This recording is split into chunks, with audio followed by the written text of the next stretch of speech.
Hi hello నేను పెసర బూరెలు చేస్తున్నానండి. చాలా సింపుల్గా ఈజీగా ఈ పెసర బూరెలు అండి చాలా టేస్ట్గా కూడా ఉంటాయండి. దీనికి కావాల్సిన పదార్థాలు పెసలు, బెల్లం, బూరెలకి బియ్యం పిండి 1 కప్పు, మైదా పిండి 1 కప్పు, కొబ్బరికూరు, తగినంత ఆయిల్, చిటికెడు సాల్ట్, అంతేనండి. నేను ఎలా చేస్తాను, చాలా సింపుల్గా ఈజీగా ఈ పెసరపప్పు బూరెలు చాలా టేస్ట్గా ఉంటాయి. ఒక్కసారి మీరు కూడా ట్రై చేయండి. ముందుగా మనం ఈ పెసల్ని బాగా ఫ్రై చేసుకొని కుక్కర్లో వేసి ఉడకబెట్టుకోవాలండి. ఈ ఈ పెసల్ని బాగా ఫ్రై చేసుకొని ఇది మనం బాగా వేగిన తర్వాత ఇప్పుడు కుక్కర్లో వేసి కడుక్కోవాలండి. ఈ పెసల్ని మనం కొంచెం వాటర్ వేసి ఫస్ట్ ఒకసారి క్లీన్ చేసుకోవాలి. ఇప్పుడు ఈ పెసల్ని మనం వేపి పెట్టుకున్నాం కదండి, ఇది కొంచెం వాటర్ వేసి శుభ్రంగా మనం క్లీన్ చేసుకోవాలి. ఇవి ఇంకా ఇవి వంపుకోవాలి. ఇప్పుడు నేను ఇందులో 1 గ్లాస్ వాటర్ వేసుకొని, ఎక్కువ వేయకండి, 1 గ్లాస్ వాటర్ అయితే చాలు. కుక్కర్ వాటర్ వేసి మనం కుక్కర్ పెట్టుకోవాలి. ఇప్పుడు మనం మూత ఇప్పుడు గ్యాస్ని 5 విజిల్ వచ్చేదాకా కుక్కర్ పెట్టుకొని ఆపేయాలి. తోపు కావాలి కాబట్టి నేను 1 కప్పు మైదా, 1 కప్పు బియ్యం పిండి, 1 గరిటెడు చూపించాను కదండి, చూడండి, 1 గరిటెడు పంచదార వేసుకొని వాటర్ వేసుకొని శుభ్రంగా కలుపుకోవాలి. చిటికెడు సాల్ట్ కూడా వేసుకోవాలి. మొత్తం వాటర్ వేసుకొని చిక్కగా కలుపుకోవాలండి. మరీ పలాచగా మాత్రం కాదు, బాగా కలుపుకోవాలండి. ఇలా ముద్దగా కలపాలండి, పలాచగా మాత్రం కలపకూడదు. ఎందుకంటే మనం స్టఫింగ్ పెడతాం కదండి, పలాచగా అయితే బూరె రాదు.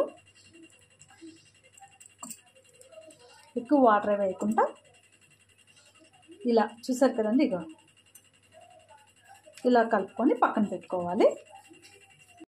పప్పు చూసారా ఇలా ఉడకాలి.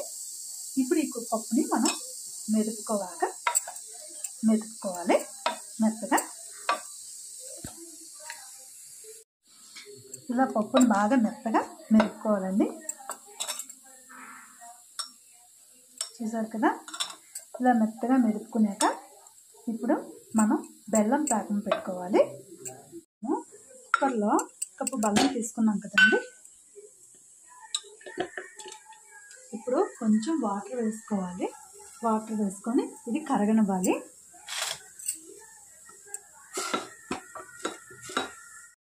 బాగా ఉన్న పప్పుని ఇందులోనే వేసేయాలి.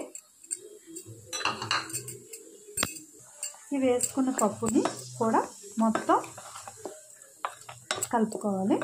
ఉండ వచ్చేదాకా మనం ఇప్పుడు మనం ఈ కొబ్బరి తురుముని కూడా పెట్టుకున్నాం కదా, ఇందులో వేసుకోవాలి. ఈ కొబ్బరి తురుము వేసి ఈ పేస్ట్ కొంచెం దగ్గరికి అయ్యేదాకా మనం ఇప్పుడు నేను 1 స్పూన్ గోధుమ నూక వేస్తున్నాను. వేసుకొని మొత్తం కలుపుకోవాలి. నేను 1 స్పూన్ గోధుమ కొంచెం చల్లారాలి, ఎందుకంటే ఉండలు చేయడానికి ఈ పిండి చల్లారాలి. ఈ ఆయిల్ని మరగనివ్వాలి. ఇప్పుడు ఇది చల్లారింది కదండి, ఇప్పుడు మనం వీటిని ఉండలు చేసుకొని పక్కన పెట్టుకోవాలి.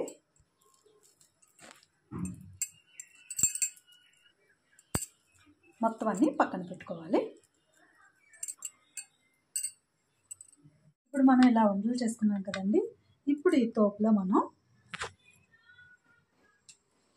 తోపులో మనం వేసుకొని ఆయిల్లో వేసి ఫ్రై చేసుకోవాలి. ఇప్పుడు ఇలా ఈ తోపులో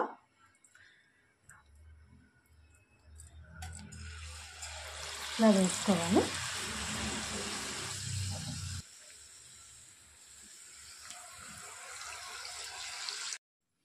నూనెలో వేసుకొని బాగా వేగనివ్వాలి. ఇవి బాగా ఎర్రగా వచ్చేదాకా వేపేసి ఇంకా తీసుకోవాలండి.